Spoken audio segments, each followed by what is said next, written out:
Welcome, everybody. Thank you so much to coming to our kickoff to spring and the PNW Backcountry event. I think it's going to be a really great sort of power hour here. We wanted to put this event together, as you hear, as a great way to support NWAC.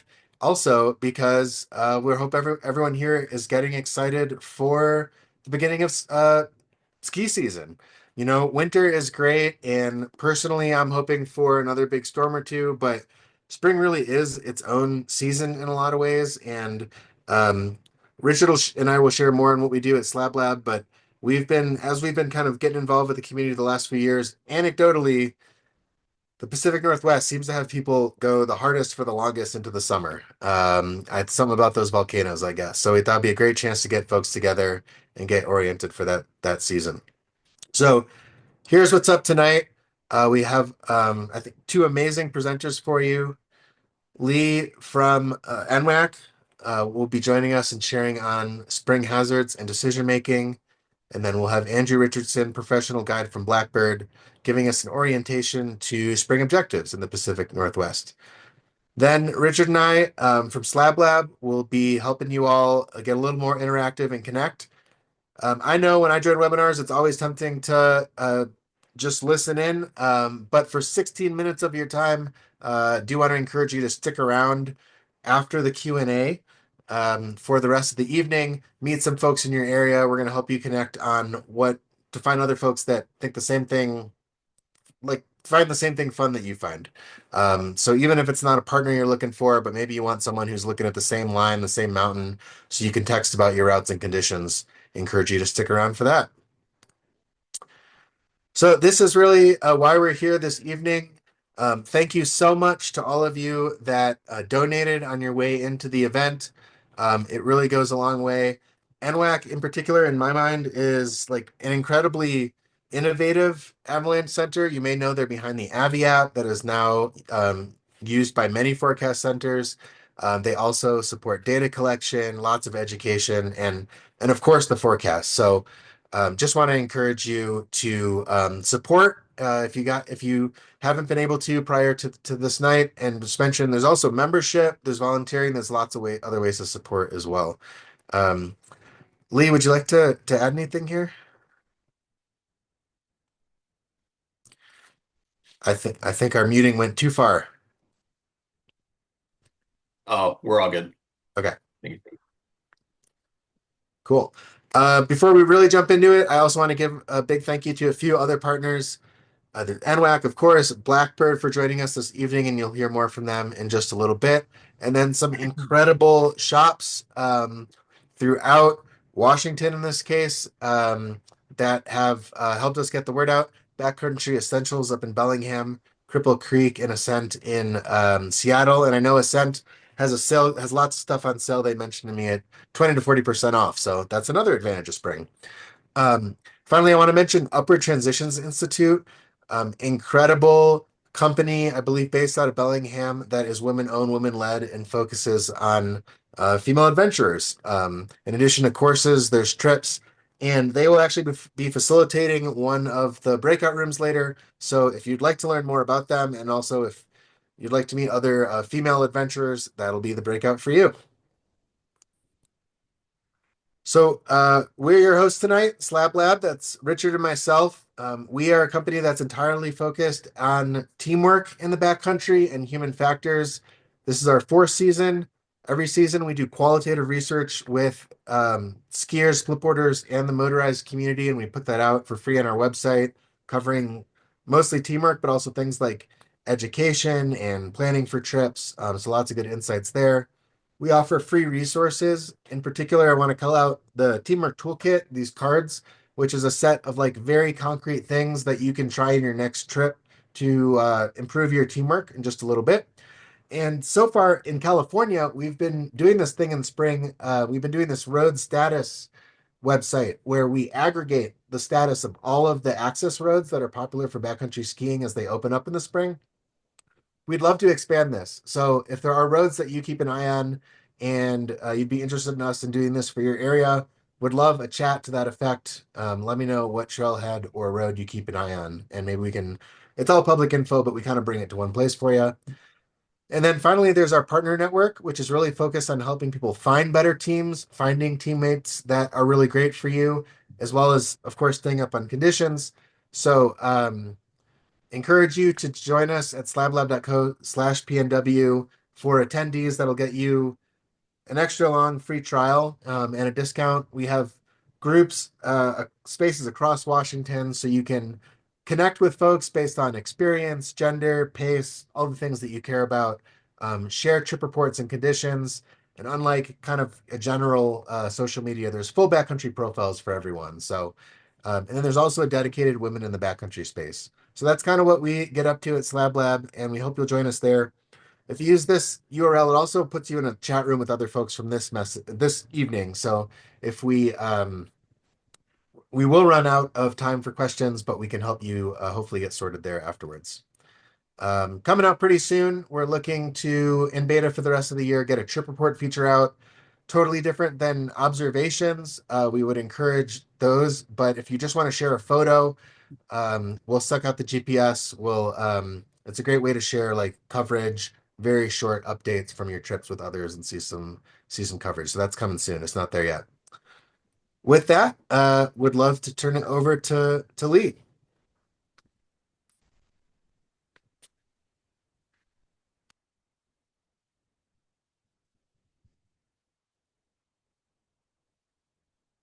You all good with my screen?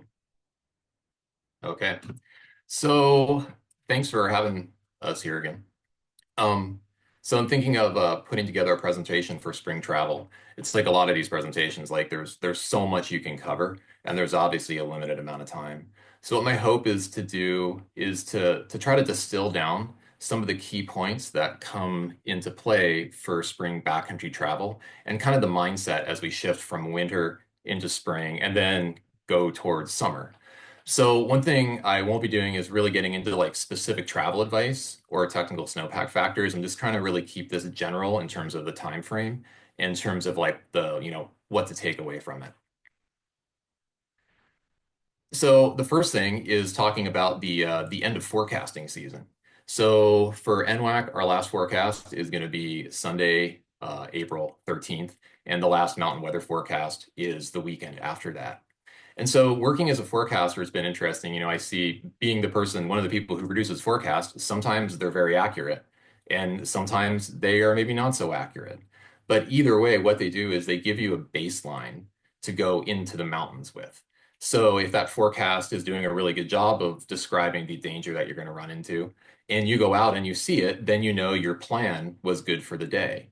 If the forecast wasn't very accurate and you see conditions different, then you know that you either need to scale down or maybe it's possible to scale up a little bit. So if you think of the forecast as your baseline and these products go away, then what is your baseline after that? Well, the first thing is no, our NWAC will issue special avalanche statements. They don't come out on a regular basis. Instead, they're issued when we have like exceptional avalanche danger in the springtime. And so one of these situations would be, let's say, when we have a cold spring storm and it puts down a few feet of snow up high, and then we're immediately going into really warm temperatures. That's going to create, exceptionally dangerous conditions. The other one is when we get that first big warm up in the Cascades, when it in like kind of mid-May when it turns to like 80 degrees down the lowlands. And yeah, the snowpack has been kind of going through that process of evolving towards summer. But when you give it that much heat, it's like you're turning up the volume to 11 on it, and you're really reintroducing a lot or introducing a lot of water. And that's when you actually see some of these big climax avalanches that can be really dangerous and run through multiple elevation bands. So aside from the avalanche statements, you have your whatever weather products that you look at a regular basis. The other thing is the weather station data. And so it's really great to be able to compare what your weather forecast was saying and then what the station data is saying. The caveat is that most of the human-powered backcountry recreation in the Cascades, it generally happens somewhere close to one of these stations, right? So, if you're in the Alpental Valley, that's the sensors are right there in Alpental and Snoqualmie Pass. If you're in the Baker Backcountry, the instrumentation is right there in that area. So instead, um, so instead, you have to think about how different or like where you're going in relation to that station, whether it be much further away, because in the springtime, we end up going further. We go to places we couldn't access in the winter. We go to higher elevations because we tend to be more objective driven. So really, it's a matter of extrapolating that data out. So if you are looking at the Heather Meadow station and you have an inch of water at 37 degrees and it's just rain, you have to remember if your objective was to go up on Shuxon, now you have to think about at 8,000 feet, maybe you have a foot or more of new snow. Other resources to help you establish that baseline are social networks like this one, like SlabLab, and also the NWAC observations page, which does not shut down at the end of forecasting season. And it was really impressive to look at it ahead of this presentation and see the amount of information that was put on that page through April, actually all the way up until August, because we had we had quite a good, summer ski season last year. So not every one of those observations is going to be a big avalanche activity, nor does it need to be. A lot of time it's people just saying where we went, what we did when we were there, when we went there, and what we saw. And combining those resources can give you that baseline that can kind of like work as a bit of a proxy for not having the avalanche forecast anymore. Because ultimately, in this time of year, it's like you are responsible for your own, you're always responsible for your own stability assessments, but again, you don't have that baseline to work with. So when we think of spring conditions, it's pretty interesting in the Cascades and especially on the west side of the Cascades. We can see warming, we can see wet snow, we can see warming and cooling cycles. We have to think of our plan in terms of timing. We can see that at any time during the year. The difference is that now, once we get into spring, we're on this transitional process where we're going really from winter to summer. So just kind of reviewing like warming, like what does warming do? Well, in a very general sense, warming creates melting, warming from temperature and warming from the sun, and of course the days are much longer. The sun is much higher in the sky, and that creates more water in the snowpack, which gives you more wet snow. Now, wet snow by itself doesn't have to be unstable. It can be, where we do see the most instability is when you actually have dry snow in that transition process going towards being wet. And that can be a foot of new snow that fell in May that in turn gets warm and is very unstable very quickly. And that can also be the entire snowpack when we have that really warm spring event where it gets really, really quite warm in the lowlands, mountain temperatures are warm, and we're introducing a lot of water. Another factor or a thing we think about in terms of the spring mindset is the cycle of warming and cooling.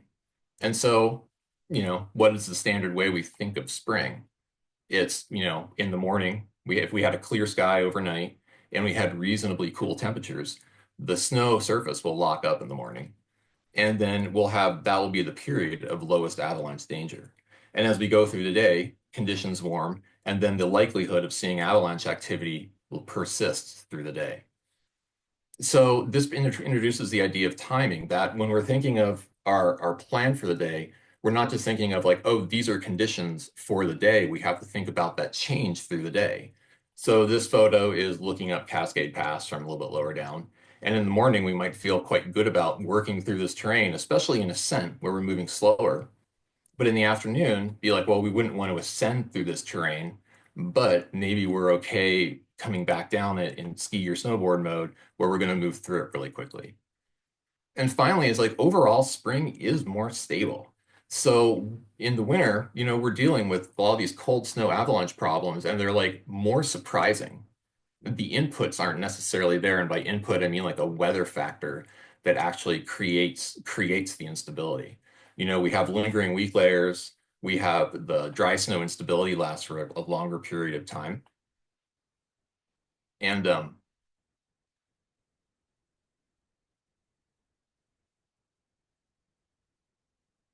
and generally, yeah. So sorry, I just lost my train of thought.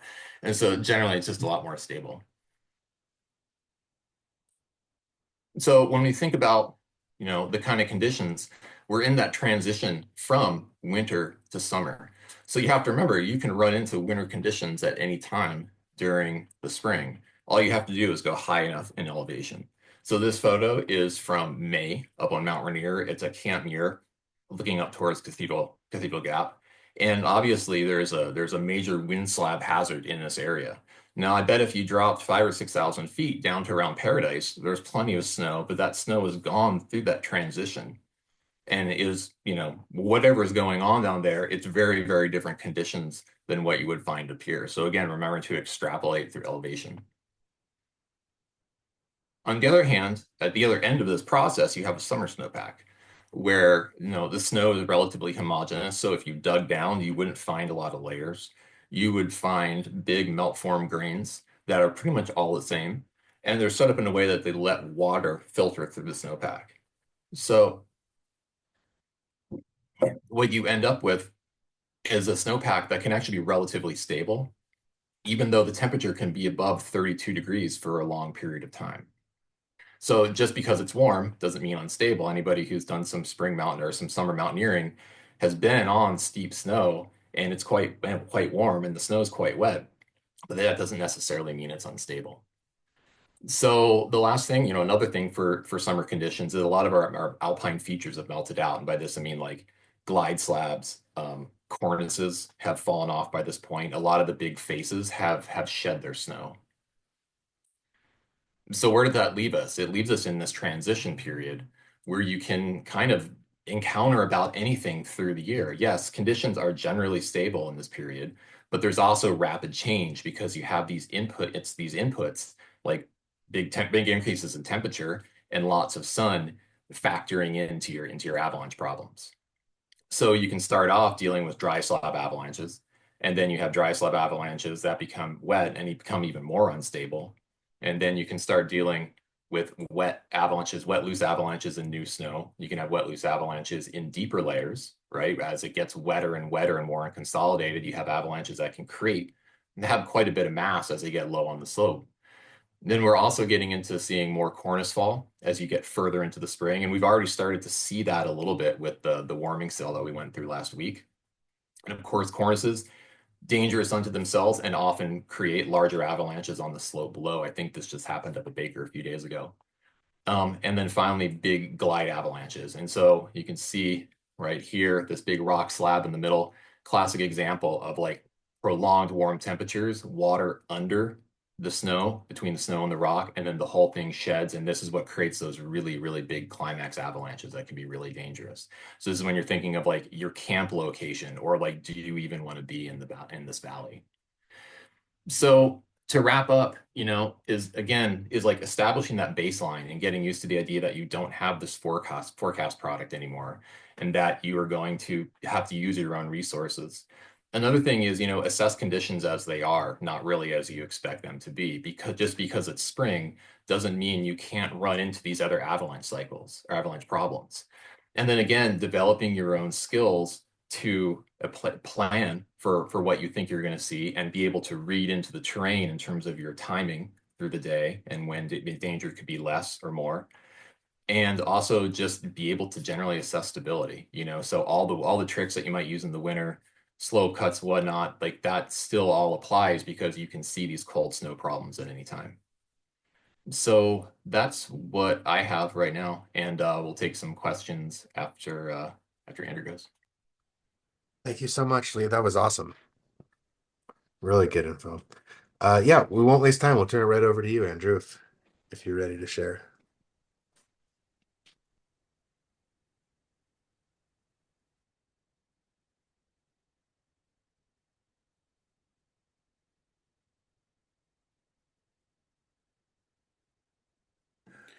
For sure. Give me a second to get the right desktop up here, and we will get going.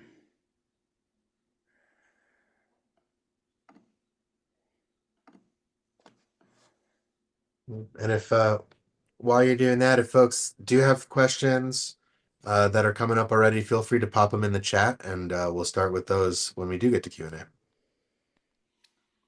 Okay, crew. Well, thank you for having me here. Lee, that was super awesome, really informative. And I hope that feeds into this next section here. And so really, you've got that information about the spring snowpack in general. So now, what do we do with that? And so the purpose of this next segment is really going to be to get you oriented to spring objectives in the Pacific Northwest. And as we do that, this is what I'm going to cover. Talk about the Pacific Northwest generally, walk through a few specific route recommendations, and then finish up with some general tips on safety and equipment and communication and that sort of thing. And then we'll be happy to take questions afterwards. So the Cascades are huge, right? They run from Northern California all the way up into Canada, and there is no shortage of terrain. For the interest of this presentation, we really zeroed in on the NWAC forecast area. So starting at Mount Hood to the south and working all the way up to Mount Shuckson in the north, and just hitting on a few highlights along the way. So I'm going to walk through those. And as I do so, we kind of framed this up as, sort of a tiers of experience and skill sets that you have and that you're interested in developing. And so take these with a grain of salt. Just like elevation bands in the forecast, there's some gray areas running between these tiers as well. And I would say that through all of them, the basic assumption is that you have, what I would say is at least an advanced level of skiing skill. So you're comfortable on a black diamond ski slope at your local ski area in pretty much any terrain. And that's going to be the case for any of these objectives that we go through. For at least some of that objective, you're going to encounter terrain that would be similar to at least a black diamond. And so this first tier that we'll look at is kind of assuming you've got a week or more, 7 to 10 days in the backcountry, in addition to that advanced skiing ability, and you're looking to just start to explore the mountains in the spring and kind of get into ski mountaineering. Level 2, maybe you've been skiing in the backcountry for a few seasons. You've done some spring tours in the higher mountains, and you're looking to get into specific skills like glacier travel, developing skills like crevasse rescue, traveling on a rope, navigating in large alpine terrain, and those sorts of skill sets. And then the third tier is you're becoming comfortable with that level 2 degree of skill, and you're ready to go into bigger objectives. You're looking at larger glaciated terrain, maybe steeper terrain, and more extended overnight trips. And that's kind of what we're looking at with level 3 here. So starting with level 1, classic first spring tour for a lot of people would be the Muir Snowfield. And Muir Snowfield is generally straightforward navigation. You start at Paradise at 5,400 feet. You can top out, you can go as high as you want, and turn around anywhere along the way. And Camp Muir is where that photo that Lee showed, up at 10,100 feet. And then you just turn around and basically ski back down the way you came. There can be hazards, of course. You can have visibility issues. Obviously, you need to be aware of what the snowpack is doing, and so we'll get into some of those safety things as well. And then there's some great ways you can kind of make this a more adventurous tour by dropping down onto the lower Nisqually Glacier through a feature called the Nisqually Chute, and that's getting into some, more advanced, steeper skiing and some additional navigation. So those are some advantages of the Muir Snowfield. We're not going to get into like really specific, like how do I go about doing these tours. These are more like planting seeds, and then we can answer questions if you have specific questions in the Q&A, or there's info on SlabLab and through our guide service as well, that we can get you more specific details. So Muir Snowfield. Stepping up and stepping south. So let's look at Y East, aka Mount Hood. The Y East face is a really cool feature. It's up here, it's above Mount Hood Meadows, and is this broad slope up here, and this is skiing down it. and it's you kind of bumping up in steepness. It's still quite straightforward with the access, but it's more level two because you are going to steeper terrain and you are stepping out into glaciated terrain. It's generally pretty chill from a glacier travel perspective, but you are dealing with steep skiing. You can dial this back by sticking to these lower slopes, so kind of this area down here or this area where this skier is hiking up. There's some really fun turns down there as well. So that could become a level one, two, or more just by sticking to the terrain just above and around Mount Hood Meadows. Rolling along, Colshan, Mount Baker. And so Baker has cool terrain on every side of the mountain. This is really focusing on the south side of the mountain, the Easton and Squawk glaciers. And what I love about the Easton and Squawk glaciers is the fall line, particularly the Squawk. It's just really fun, straightforward fall line skiing. But you are now stepping up into large glaciated terrain. You will have crevasses that you need to be able to navigate. You need to be able to identify where they are. And they may be buried under deep snow bridges, or depending on the time of year or the location on the mountain, they may be shallowly bridged and more difficult to identify. And so that's where your glacier travel skills are going to come into play.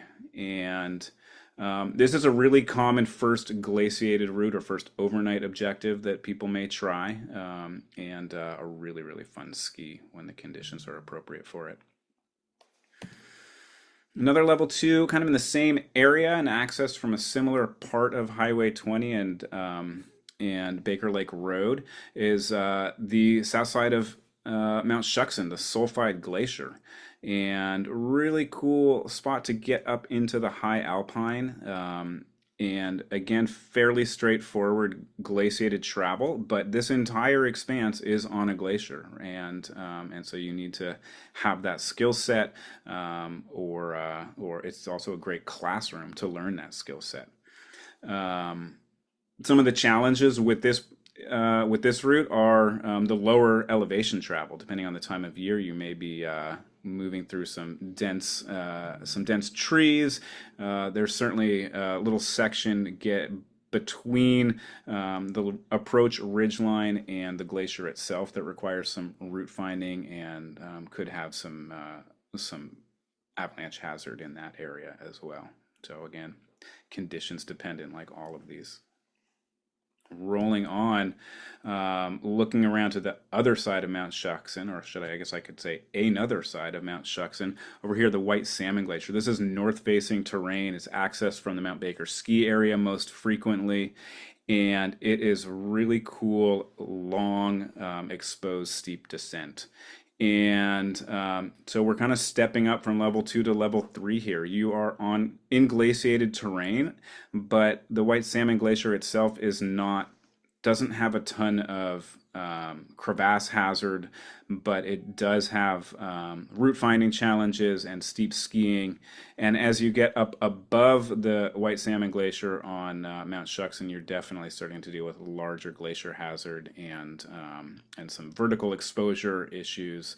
And so you can make this even more challenging by going higher on the mountain, and you can and then another piece to consider with the White Salmon Glacier is getting from the ski area to the base of the route can involve some shenanigans, as I'm sure Lee can attest to, depending on the time of year. Cool. Forbidden Tour. This is really stepping up. We're now into the multi-day mountaineering adventure. This is generally done in 3 nights, sometimes 2, sometimes 4, depending on how you want to roll with it. It's certainly been done in single pushes as well, but it's a long multi-day tour that covers a number of different aspects, involves a technical rappel of about 30 meters, complex route finding, glacier travel, but as you can see from these features, you're rewarded with the potential for really incredible vistas and fantastic skiing, but again, getting into that higher level of expertise, and a great place where you can go and learn these skills as well with the proper guiding. And I think that's it for sort of what we're going to preview with tours, but just some general ideas to think about in addition to the avalanche discussion that Lee gave us in terms of the snowpack.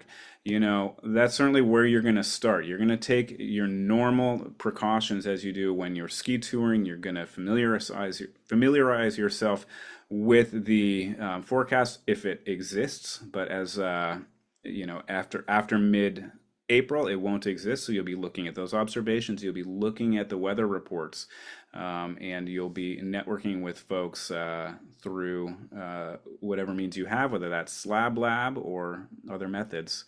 You may need to obtain permits. There may be other aspects of public land use that you need to manage. And of course, understanding weather and conditions and how that's going to affect where you choose to travel, when you choose to travel there. Other things to think about are your skill set, right? So there's really specific skill sets as you step out into different terrain in the mountains in the spring. So there's mountain navigation. You need to understand how to use a map, how to plan a route, how to orient yourself in terrain, both with digital tools as well as with manual tools. You're going to start to get into specialized equipment. This is when the sharp bits and ropes and those sorts of things start to come out often for folks. So you need to start thinking about ski crampons and boot crampons and ice axes. And know when to use them and how to use them. And so oftentimes in the spring, we're traveling in the morning, or our ascent is usually on very firm snow, so that when we turn around, we're skiing on that nice corn snow. Just the top couple of inches are melted out. And so it can be challenging skinning. And so we break out those ski crampons to give us traction. And when it gets into steeper terrain, we're going to start to think about breaking out those boot crampons and the ice axe to gain purchase on the slick surface. So other skills you might start to think about are your glacier travel skills. Being able to identify likely locations of crevasses and then looking for signs of buried crevasses. You're going to have to have tools to assess the strength of snow bridges and how to cross crevasses safely, which folds into traveling on a rope, and when it's appropriate to travel on a rope, and when it's appropriate maybe to leave the rope in the bag and stay on your skis. So lots of skills to learn and focus on there. And then thinking about where you're going to go, choosing a descent that matches your skill set, choosing an objective that is appropriate for your group, just like when you're touring in the winter. That's going to be really key. And then understanding how your slope aspect is affected by the warming of the sun, given the time of day, as well as given the time of year, right? So a lot of those northerly slopes are going to stay in shape later into the summer. There's some lines on Mount Rainier, for example, I don't even think about skiing before early July on the northern slopes. And then thinking about how the sun as it travels across the sky from east across the south to the west is going to affect the warming of the snow through the day, and how you want to approach that as an objective. And then there's, the kinds of skills that are related to technical steep skiing as well. So as Lee said, this is spring is often when we step out into bigger lines and more objective oriented trips. And so really having the skills to be able to manage that kind of hazard is important as well.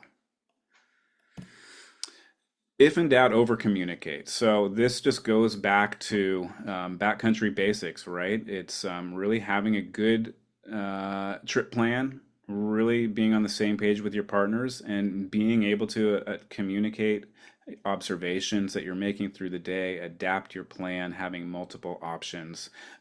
And just like in the winter, when our uncertainty in the conditions go up, our terrain gets dialed back, and that's true in the spring as well. That brings me to the end of my portion, and I think Daniel's going to Yeah. open it up to questions at this point. Let's go right into Q&A. Andrew, thank you so much. That was excellent. And so if you want to go ahead and either raise your hand or put your questions in the chat, we probably just have time for a few. And while folks are thinking of those, I'll just build on something Andrew said that maybe I should have said at the outset, which is we're covering a multi-state area, huge forecast area, and a big topic. So of course we encourage formal education. There's only so much we can do here. And I think Andrew did an amazing job orienting us to the mountain range, but we're really just trying to help folks maybe peel back the curtain a little bit, plant some seeds for where you might go and what's appropriate for you so that you have a starting place to go and learn more. So, tons of stuff to cover.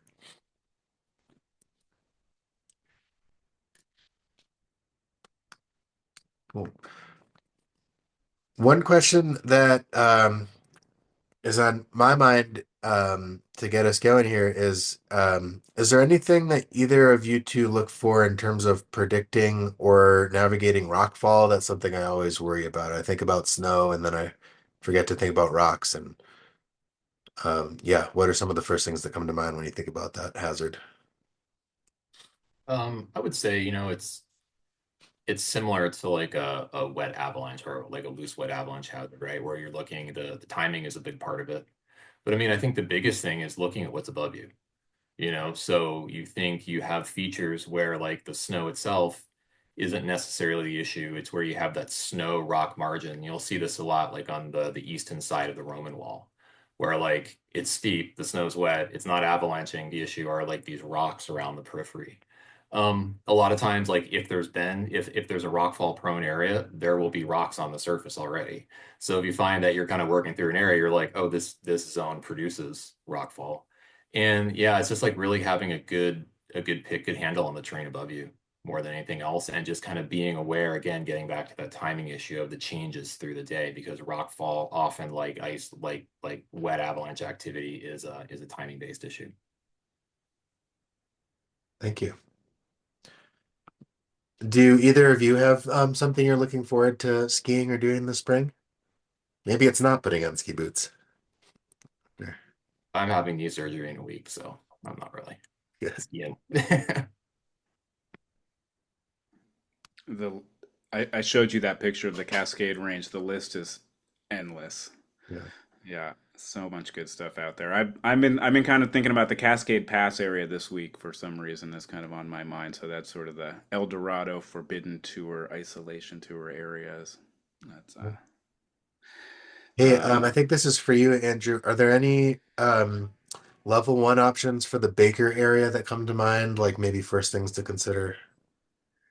yeah, for sure. I mean, I think that touring out of Heather Meadows is gonna stay good for, it stays good for a while. And so, heading out and checking out um, Ptarmigan Ridge, which is out beyond Table Mountain, is a really cool area that will hold nice corn skiing for a long time. I think the main thing you need to think about with that is that the approach, and depending on how you choose to exit, if you choose to exit the way you approach, it goes along a south-facing slope that is underneath some cliffs. So that's south side of Table Mountain, and so it's important to think about how you're going to manage that on the way back. But so I think that's one area that comes to mind. Lee, you forecast in west north. That's your home. What do you think in terms of simple tours in the spring around Well, the a lot Metro of people area? actually stick with the travel well out in the Ptarmigan Ridge through the spring and into the summer. So especially if there's a good snowpack and they get the road open, like you kind of eliminate a lot of some of the uphill at least coming up from the standard winter parking lot. And so that's really good, simple terrain. Yeah, there's definitely some, like you said, rockfall, some objective hazard on the south side of Table Mountain, but it's a really commonly traveled area, and people will be skiing out there, August, sometimes even into September. And the terrain's quite gentle. You can find there's steeper options, and there's a lot of lower angle options as well. Totally. Thank you. And I think we just have time for one more. And then I know Blackbird has given us the generous offer. If folks have questions and want to reach out using the contact info on their site, they're happy to get you oriented and put in the right direction as well. And of course, we have our SlabLab chat room to help folks get started also. Um, I'm gonna kind of respect the order that folks went in here. And uh, yeah, Lee, I'll let you take this one as you will. You mentioned earlier that some snowpacks may be well adjusted from dry to wet, at least as time goes on. What, if any, indicators should I look for to indicate a safe snowpack? I think the first thing would be like you're in an area and you see a lack of recent avalanche activity, right? So if the snowpack is, if you're in a period of warming and the pack is not adjusted to the warming, you'll probably see some amount of avalanche activity, maybe very recent, maybe slightly prior. So if you go into an area and you're not seeing that, that's a good sign. Um, it's interesting because like we have lots of tools to evaluate winter conditions, and there's kind of not as many of them for the summer. I'd say one thing is, if you do just you want to take out a shovel, it's a lot of times like you're like setting up a tent or doing something like that to get on a snow kitchen, if you're on a multi-day trip. And as you dig down, you'll just find this homogeneous lot, like just big kind of ice-looking grains as you go deeper and deeper and deeper and deeper in the snowpack, where you're not seeing those differences the way you would in the wintertime. It's also quite supportable. So even when the temperature has been above 32 for a week or weeks, yeah, maybe you're sinking into your shins, but you're not going up into you're not going like waist deep anymore the way you would in May or when that snowpack is still going through that transitional period. Thank you so much. I'm afraid we'll have to call it there for folks that asked other questions. Thank you. We will try and get you answers in the chat here as best we can. But as far as official Q&A, we're gonna call it there. Thank you again for both of your presentations this evening and joining us. And we're gonna move into our more interactive part of the evening. I do want to thank our other partners as well um, for helping us get the word out today.